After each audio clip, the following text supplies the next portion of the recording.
Okay, so when you're wrapping your horse's foot for an abscess, or actually any other type of, possible puncture wound or something on the bottom of their foot, Lucas had one the other day on the hind foot where he just had a puncture.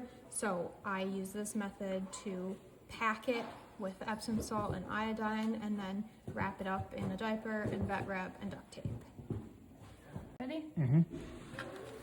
All right, so you can go ahead and pack the foot with the Epsom salt, especially wherever you have that puncture wound or wherever the abscess is. And then you can go ahead and coat it in iodine. And it creates this nice little mixture to help draw everything out. Then your next step is to put on your diaper. Honestly, I like pull-ups better. Not really sure how I ended up with these diapers because then you actually have to like take the little wings apart and put them on your horse's foot, but any which way works, just to add some extra cushioning for them. And it does really hold everything in very well since obviously they're meant for babies.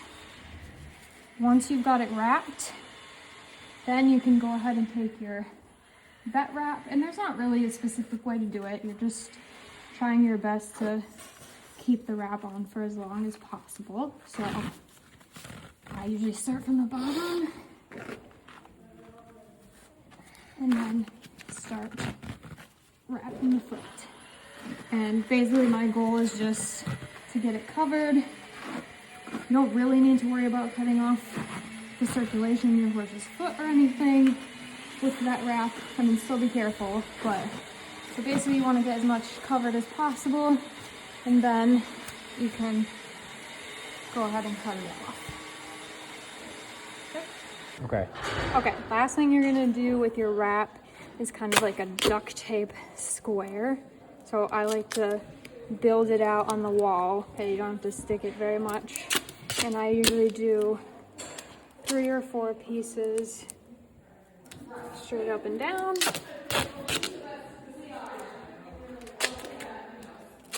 Okay, so there's 3. Basically, you just want it to be wide enough that it can actually fit your horse's hoof on it, because it's going to go on the bottom to help keep everything together.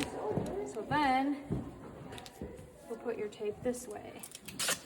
So again, same thing if you need 3 pieces, 4 pieces, depending on how big your horse's hoof is. Then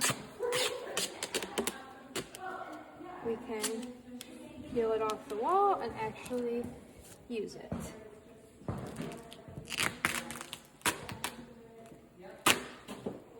Okay, so we've got our duct tape square. We can go ahead and put it right on the bottom of the hoof. Okay, so you put the middle of it right in the bottom. And again, the whole point of this is to provide just another layer to try and keep the wrap on for as long as possible.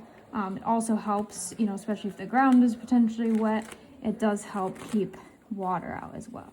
So I usually put the duct tape on like this, and then you can also put a couple more pieces right on the top. Doesn't matter how ugly it looks, just to keep everything in place.